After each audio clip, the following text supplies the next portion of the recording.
오늘은 광복 기념 주일입니다. 일제 압제 속에서 신음하던 우리의 민족을 해방시켜 주신 하나님께 감사하며 찬양하는 주일입니다. 그리고 우리의 자녀들에게, 우리의 다음 세대들에게 하나님께서 우리의 민족을 얼마나 사랑하셨는지 가르쳐주고 또 그들을 하나님 나라의 일꾼으로 세우는 그러한 귀한 주일이 아닐 수가 없습니다.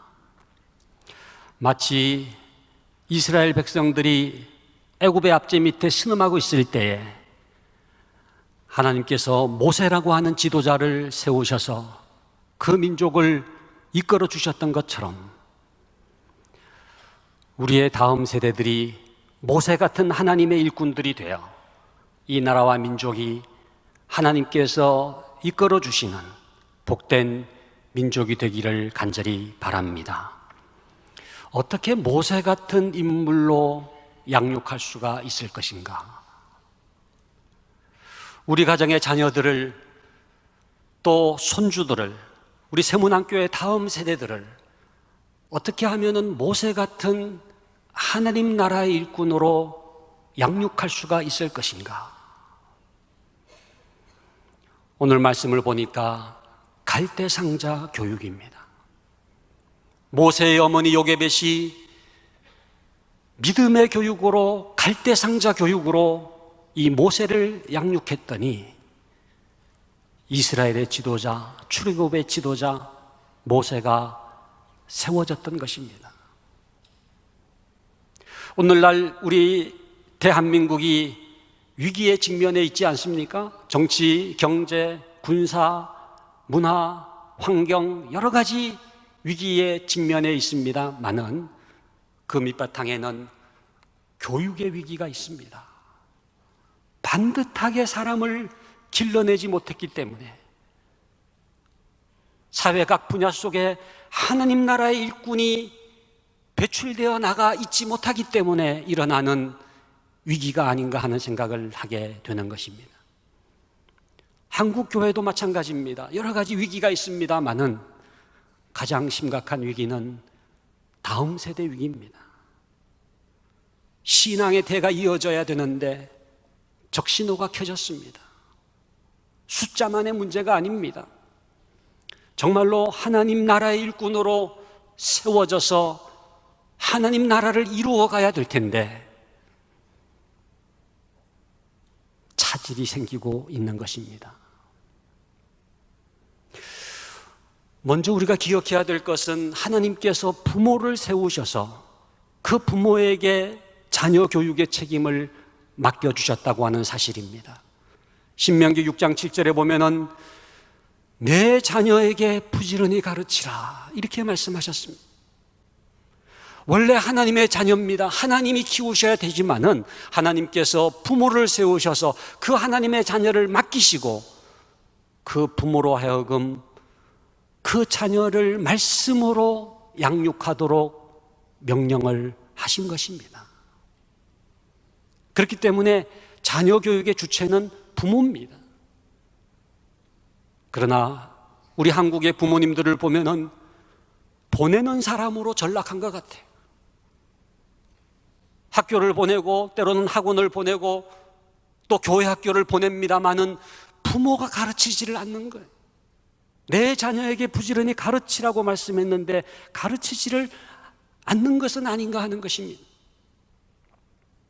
물론 우리가 교과목을 다 가르치기는 어렵습니다. 학교를 보내야죠. 그러나 그 아이가 학교에서 어떤 가치관으로 형성되는지를 부모가 관심 있게 주목하면서 그 자녀가 하나님의 가치관, 하나님의 사람으로 세워지도록 해야 될 책임이 우리 부모들에게 있다고 하는 것입니다. 먼저 우리 부모들에게는 인간상이 있어야 될 것입니다. 어떤 인간으로 내가 길러야 될 것인가? 삼손의 아버지 마노아처럼 주여 이 아이를 어떻게 기르오리이까? 그 하나님의 사람에 대한 인간상이 있어야 될 거예요. 사랑하는 우리 세문안교회 성도 여러분, 부모 여러분, 우리가 정말로 자녀들을 교육할 때의 그 한복판에서 하나님께서 내게 주신 사명으로 믿고 그 자녀를 말씀으로 믿음으로 양육할 수 있기를 간절히 바랍니다. 요게벳은 이 사명을 감당했습니다. 모세의 어머니 요게벳은 이 갈대 상자 교육을 통해서 모세를 양육했던 거예요. 이 갈대 상자 교육은 몇 가지 특징이 있습니다. 첫 번째는요, 갈대 상자 교육은 믿음으로 하는 교육입니다. 당시의 상황은 처참했습니다. 출애굽기 1장에 나오는 대로 애굽의 바로 왕이 이스라엘 자손들이 번성하는 것을 보고서 어떤 명령을 내립니까? 사내 아이가 태어나면은 나일강에 던져서 죽여버리라는 거예요. 기엔 카젠이라고 하는 분이 쓴 믿음의 여인들이라고 하는 책이 있습니다. 우리나라 말로도 번역이 되어 있는데요, 성경에 나오는 믿음의 여인들을 쭉 이렇게 기술하고 있는데 거기에 요게벳 편이 있습니다. 거기 보면 그런 내용이 나와요. 당시에 산모들이 아이를 낳으면은 산파에게 처음 묻는 질문이 있다는 거예요. 아들이에요, 딸이에요? 아들이에요, 딸이에요? 그것은 남아선호 사상 때문에 묻는 질문이 아닙니다. 아들이면은 나일강에 던짐을 당해야 되니까 딸이었으면 좋겠다라고 생각하면서 묻는 질문이었다는 거예요. 그런데 이 요게벳은, 모세의 어머니는 믿음으로 이 자녀를 바라보게 되었습니다. 오늘 본문 출애굽기 2장 2절에 보면은 이런 말씀이 나와 있습니다. 그 여자가 임신하여 아들을 낳으니 그가 잘생긴 것을 보고 석 달 동안 그를 숨겼으나. 옛날 개역 성경에 보면은 그 준수함을 보고 이렇게 되어 있거든요. 잘생긴 것을 보았다. 저는 이 구절을 읽을 때마다 그 핏덩이가 뭐 잘생겨봐야 얼마나 잘생겼겠는가 그렇게 생각이 듭니다만은 그게 아니라는 거예요. 믿음으로 보니까 잘생긴 것이 보이고 준수함이 보인다는 거예요.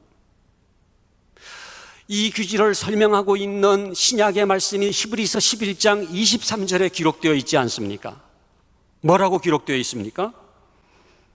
믿음으로 모세가 낳았을 때의 그 부모가 아름다운 아이임을 보고, 여기에 주어는 그 부모가이고요, 동사가 뭐냐 하면은 믿음으로 보고입니다. 믿음으로 보고, 믿음으로 봤다는 거예요. 그랬더니 뭐가 보였다고요? 아름다움이 보였다는 거예요. 여러분, 정말로 우리가 자녀들을 바라볼 때, 또 다음 세대를 바라볼 때 믿음의 눈으로 바라볼 수 있기를 간절히 바랍니다. 그러면은 준수함이 보이고요, 잘생긴 것이 보이고요, 아름다움이 보인다는 거예요. 믿음으로 본다고 하는 것은 다른 것이 아닙니다. 하나님의 눈길로 바라보는 거예요. 하나님께서 그 자녀를 이 땅에 보내실 때 품으셨던 그 뜻, 그 비전과 그 사랑으로 바라보는 거예요. 하나님이 긍정하시는데 우리가 부정해서는 아니 될 것입니다. 이 요게벳이 처한 상황, 아기 모세가 처한 상황이라고 하는 것은 척박했지만은, 그러나 이 요게벳은 상황에 종속되지 아니하고 믿음으로 자녀를 바라봤다고 하는 것입니다. 우리는 때로 상황에 종속될 때가 있지 않습니까? 가난하기 때문에 내가 아이를 제대로 키울 수가 없다고 생각하는 분들도 계시지 않습니까? 내가 제대로 못 배웠기 때문에 안타까워하는 분들도 계시지 않습니까? 어떤 어머니는 그런 얘기를 하는 것을 들은 적이 있어요. 우리 애가 가난한 집에 태어난 게 너무너무 미안하다는 거예요. 미안해하지 마세요. 모든 자녀는 상황 속에서 태어나지만, 그러나 상황을 변화시킬 하나님의 희망으로 태어나는 줄로 믿습니다. 믿음으로 보면은요, 거기에 하나님의 약속이 있고요, 하나님의 신적 목적이 있고요, 하나님의 은사가 있어요. 믿음의 부모들은 자녀를 양육하는 방식이 세상과 달라야 됩니다. 로마서 12장 2절은 말씀하기를 너희는 이 세대를 본받지 말고 오직 마음을 새롭게 함으로 변화를 받아 하나님의 선하시고 기뻐하시고 온전하신 뜻이 무엇인지 분별하도록 하라. 이거를 자녀교육 버전으로 번역을 하면은요 이렇게 됩니다. 너희는 이 세상의 교육을 본받지 말고 옆집 아줌마에게 휘둘리지 말라는 거예요. 다르다는 거예요. 마음을 새롭게 함으로 변화를 받아 뭡니까? 하나님의 교육을 사모하라는 거예요.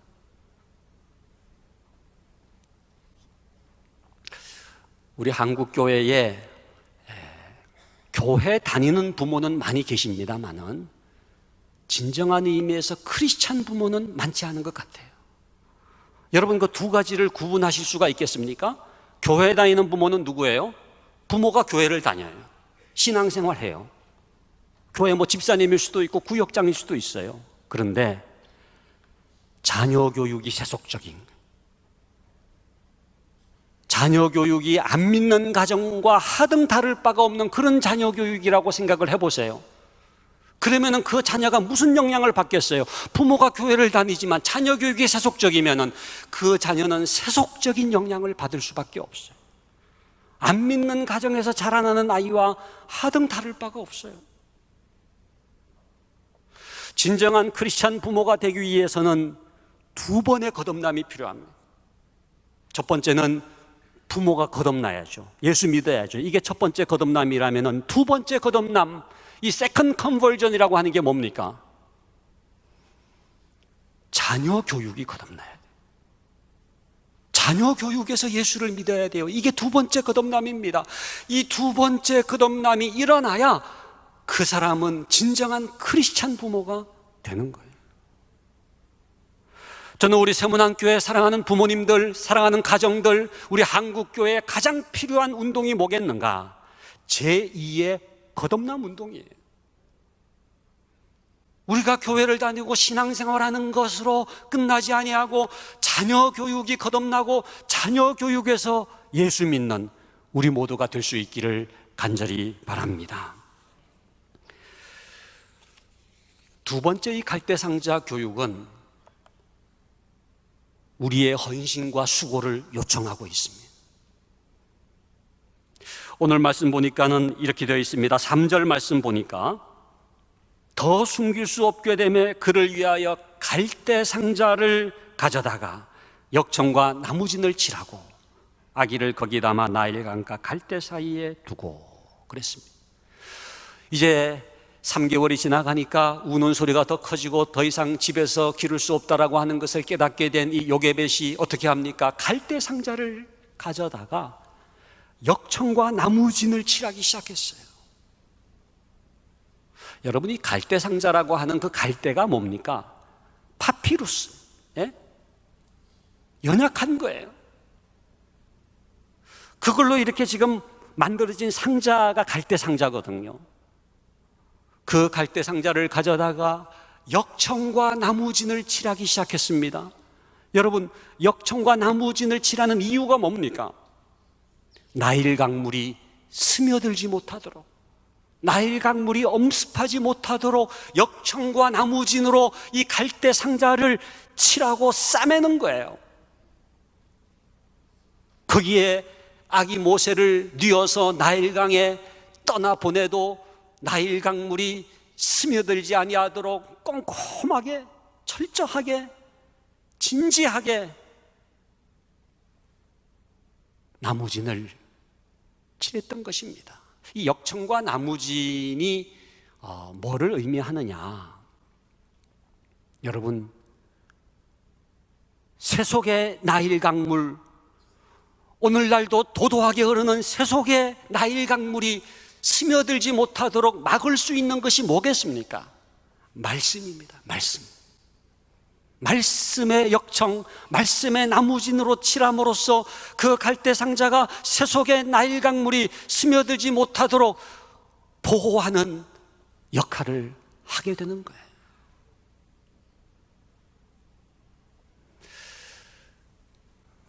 이 갈대 상자라고 할 때 그 상자라는 단어의 히브리어가 테바라고 하는 단어를 쓰고 있습니다. 테바. 그 테바라는 단어가 어디에 쓰였느냐 하면은 노아 방주라고 할 때 그 방주가 테바예요. 무슨 얘기입니까? 그 갈대 상자라고 하는 것이 마치 노아의 방주와 같은 거예요. 모세를 살리는 거예요. 건지는 거예요. 구원하는 거예요. 나일 강물이 스며들지 못하도록 역청과 나무진을 칠함으로 말미암아 그 아이를 세속의 물결로부터 보호하는 갈대 상자, 역청과 나무진을 칠하여 그 모세를 살리고 건지고 구원하는 역할을 감당했던 것입니다. 사랑하는 성도 여러분, 갈대 상자가 준비되었나요? 여러분들 자녀들을 위해서, 다음 세대들을 위해서, 손주들을 위해서 역청과 나무진을 칠하고 계신가요? 디모데후서 3장 15절에 보면은 이런 말씀이 있습니다. 또 내가 어려서부터 성경을 알았나니 성경은 능히 너로 하여금 그리스도 예수 안에 있는 믿음으로 말미암아 구원에 이르는 지혜가 있게 하느니라. 주어는 성경은이고요, 동사는 뭐예요? 하느니라예요. 성경이 한다는 거예요. 부모가 하는 게 아니에요. 교사가 하는 게 아니에요. 우리는 말씀을 전합니다. 말씀을 가르칩니다. 그러면은 이제부터는 말씀이 하겠다는 거예요. 성경이 하겠다는 거예요. 우리의 가정에서 말씀으로 양육하여 역청과 나무진을 칠하듯이 그 아이들이 세속의 나일 강물이 엄습하지 못하도록 구원의 방주를 만드는 우리 모두가 될 수 있기를 간절히 바랍니다. 세 번째, 이 갈대 상자는 어떤 상자인가? 갈대 상자 교육은 은혜로 하는 교육이에요. 은혜로 하는 교육이에요. 여러분, 요게벳이 갈대 상자를 만들었잖아요. 역청과 나무진을 칠했잖아요. 뚜껑까지 만들었어요. 그 안에 이제 아기 모세를 누워 놓고 뚜껑을 닫은 다음에 이제 이 갈대 상자를 가지고 나일강가에 갔지 않았습니까? 그리고 이제 그 나일강에 이 갈대 상자를 띄어보내는 그 요게벳의 그 손끝이 마지막으로 갈대 상자로부터 떨어지는 순간이 있지 않겠습니까? 전적으로 하나님을 의지할 수밖에 없어요. 하나님의 은혜 없이는 한 치 앞을 내다볼 수가 없어요. 한 발자국도 내디딜 수가 없어요. 여러분, 자녀 교육은 두 가지로 구성되어 있습니다. 하나는 내가 할 수 있는 게 있어요. 부모가 할 수 있는 게 있어요. 두 번째는요, 뭡니까? 부모가 할 수 없는 게 있어요. 이 두 가지 중에 뭐가 더 큰 영역인 것 같아요? 할 수 없는 겁니다. 자녀 교육은 내가 물론 갈대 상자를 만들고 역청과 나무진을 칠합니다마는, 그러나 여러분 생각해 보세요. 그 갈대 상자라고 하는 것이 어떤 상자입니까? 없는 것 투성이에요. 돛이 없지요, 닻이 없지요, 키가 없지요, 엔진이 없지요, 선장이 없지요. 있는 것이라고 하는 것은 3개월짜리 그 아기 모세가 누워있을 뿐이에요. 그 갈대 상자를 이제 이렇게 나일강에 띄어보내는 그 요게벳의 손끝이 마지막 그 갈대 상자를 떠나는 순간, 이제는 전적으로 하나님께 맡길 수밖에 없어요.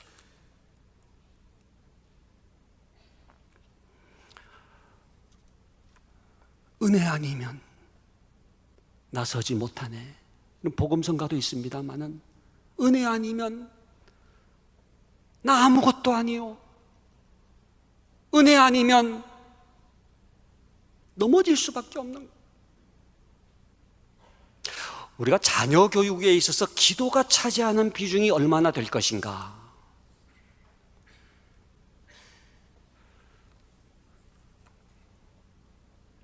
하나님이 하시는 자녀 교육이 되기 위해서는요, 기도할 수밖에 없습니다.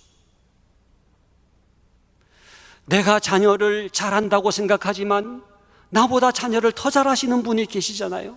내가 자녀를 사랑한다고 생각하지만 나보다 자녀를 더 사랑하는 분이 계시잖아요. 내가 자녀가 잘 되기를 원합니다마는 나보다 자녀가 더 잘 되기를 원하시는 분이 계시잖아요. 누구십니까? 하나님이신 줄로 믿습니다. 그 하나님께 자녀를 올려드리는 것 이상의 자녀 교육이 없어요. 다른 모든 교육은 사람이 하는 것입니다. 그러나 기도하는 시간, 하나님이 교육하시는 시간인 줄로 믿습니다. 하나님께 맡기는 것. 갈대상자 교육은 딴 것이 아니에요. 은혜로 하는 교육이에요. 기도로 하는 교육이에요. 자녀 교육만이 아니지 않습니까? 인생을 살아가면서 우리가 할 수 있는 일이 있지만 우리가 할 수 없는 일이 너무너무 많아요.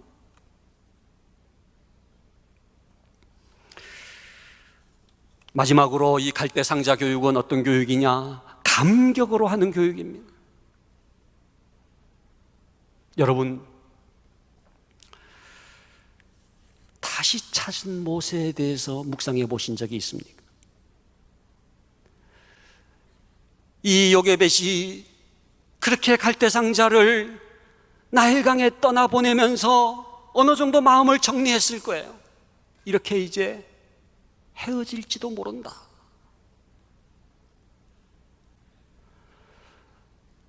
그런데 하나님의 은혜로 마침 그 바로의 공주가 목욕하러 나왔잖아요. 마침 그 공주가 또 갈대상자를 봤잖아요. 그 시녀를 불러다가 그 갈대상자를 가져오라고 말했잖아요. 뚜껑을 열어보니까는 마침 그 아기 모세가 울고 있었잖아요. 마침 바로의 공주가 불쌍히 여기는 마음이 생겼잖아요. 그래서 유모를 데려오게 했는데 그 유모가 누굽니까? 요게벳이, 그 어머니 요게벳이. 오늘 본문 말씀 2장 9절에 이렇게 되어 있습니다. 바로의 딸이 그에게 이르되 이 아기를 데려다가 나를 위하여 젖을 먹이라. 내가 그 삭슬 주리라. 여인이 아기를 데려다가 젖을 먹이더니. 저는 이 마지막 부분이 너무너무 좋아요. 여인이 아기를 데려다가 젖을 먹이더니.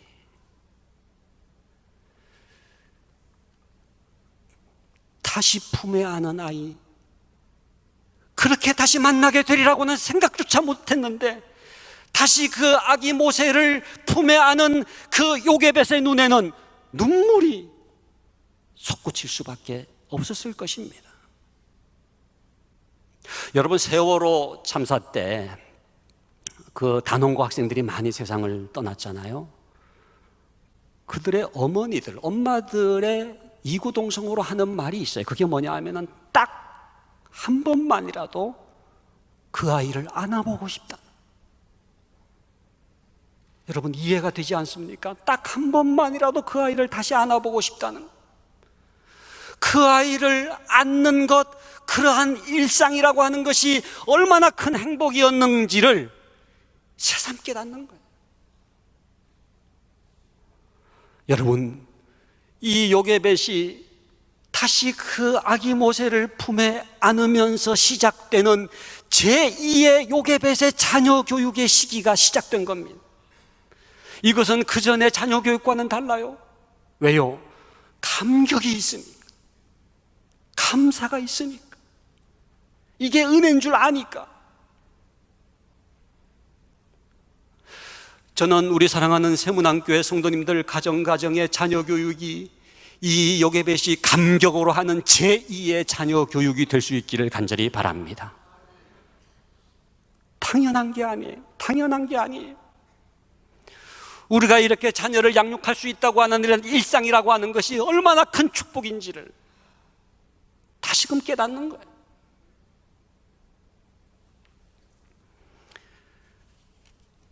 바로의 딸은 뭐라고 그랬습니까? 내가 삭슬 주겠다, 돈 줄 테니까 애를 좀 젖먹여라.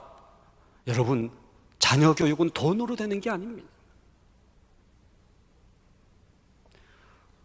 어머니의 품에 안고 부모의 품에 안겨서 하나님의 은혜로, 말씀으로 양육할 때에 진정한 믿음의 자녀 교육이 될 줄로 믿습니다.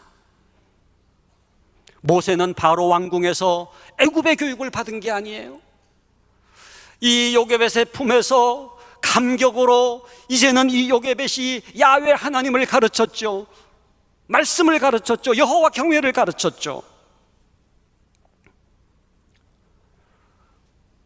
그 모세가 바로 그 출애굽의 지도자 모세가 될 수 있었던 것입니다. 말씀을 맺겠습니다. 어떻게 됐습니까? 모세가 장성한 다음에 그 모세에게 나타난 4가지 중요한 특징이 있었어요. 히브리서 11장 24절부터 26절에 보면은 이렇게 되어 있습니다. 믿음으로 모세는 장성하여 바로의 공주의 아들이라 칭함받기를 거절하고 도리어 하나님의 백성과 함께 고난받기를 잠시 죄악의 낙을 누리는 것보다 더 좋아하고 그리스도를 위하여 받는 수모를 애굽의 모든 보화보다 더 큰 재물로 여겼으니 이는 상주심을 바라봅니다. 4가지가 뭡니까? 거절할 것을 거절했죠. 더 크게 여길 것을 더 크게 여겼죠. 더 좋아할 것을 더 좋아했죠. 마지막으로 정말로 바라야 될 것을 바랬던 겁니다. 반듯하게 큰 거예요. 저는 우리 세문안 교회의 자녀들이, 다음 세대들이 이 모세처럼 이 4가지 거절할 것을 거절할 줄 알고요, 더 크게 여길 것을 더 크게 여길 줄 알고요, 더 좋아해야 할 것을 더 좋아하고요, 그리고 진정 바라야 될 것을 바랄 수 있는 자녀손들이 될 수 있기를 간절히 바랍니다. 이 모세는 하나님 나라의 일꾼이 되었어요. 하나님의 뜻을 이루는 통도가 됐어요. 이스라엘 백성들을 출애굽시키는 민족의 지도자가 됐어요. 오늘 이 광복기념주의를 맞이해서 우리들의 자녀 교육도, 우리의 다음 세대 교육도 갈대상자 교육이 되어서 우리의 자녀손들이, 우리의 다음 세대가 반듯한 하나님 나라 일꾼 되고 이 민족과 이 나라를 변화시키는 하나님의 사람들이 될 수 있기를 주님의 이름으로 간절히 축원합니다. 기도하겠습니다. 거룩하신 아버지 하나님, 저희들에게 자녀를 맡겨주셨고 다음 세대를 맡겨주셨는데 오 주님, 저희들도 요게벳처럼 갈대상자 교육을 실천할 수 있게 하여 주시옵소서. 믿음으로 양육하고 헌신과 수고로 감당하고 은혜로 양육하고 감격으로 키울 수 있게 하여 주시옵소서. 그래서 모세처럼 반듯한 하나님의 사람 되어 그들을 통하여 교회가 복을 받고 나라와 민족이 새로워지게 하여 주시옵소서. 예수 그리스도의 이름으로 기도하옵나이다. 아멘.